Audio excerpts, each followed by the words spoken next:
मध्य प्रदेश भाजपा नेताओं के भीतर सत्ता कदम देखने लायक है। जहां पहलगाम हमले के बाद पूरा देश मातम मना रहा था, तब बीजेपी ने सोशल मीडिया पर इसका राजनीतिकरण किया।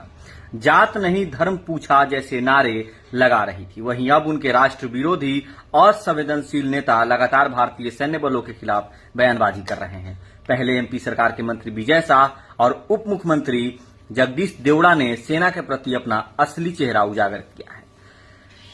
ऑपरेशन सिंदूर पर बोलते हुए कार्यक्रम में मंत्री विजय शाह ने कहा था कि जिन लोगों ने हमारी बेटियों का सिंदूर उजाड़ा था, मोदी जी ने उन्हीं की बहन भेजकर उनकी ऐसी की तैसी कर दी, जो कर्नल सुफिया कुरैशी की तरफ इशारा था।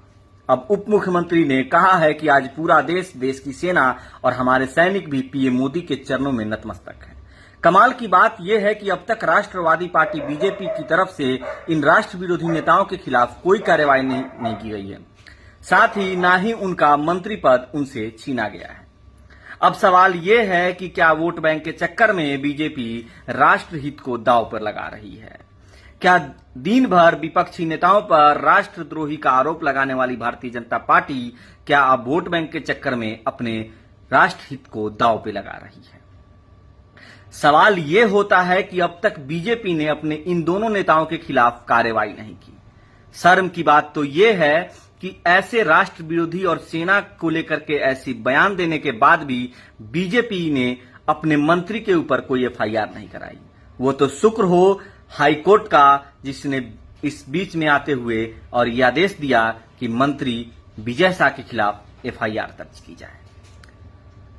साथ ही आपको बता दें कि प्रदेश की पूर्व मुख्यमंत्री उमा भारती, जो अपने आप में एक बहुत ही तेज तर्रार नेता मानी जाती हैं, उन्होंने भी विजय शाह पर कार्रवाई की मांग की है। साथ ही कई अन्य नेता भी उनके ऊपर कार्रवाई की मांग करते रहे हैं।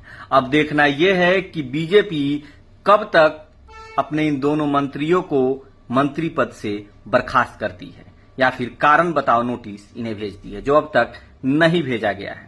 दूसरों पर लांछन लगाने वाली ये भारतीय जनता पार्टी अपने नेताओं के आने पर चुप बैठी हुई है। वहीं विपक्षी पार्टी कांग्रेस समेत अन्य विपक्षी पार्टियां लगातार इस मामले में मंत्री की इस्तीफे की मांग कर रही है।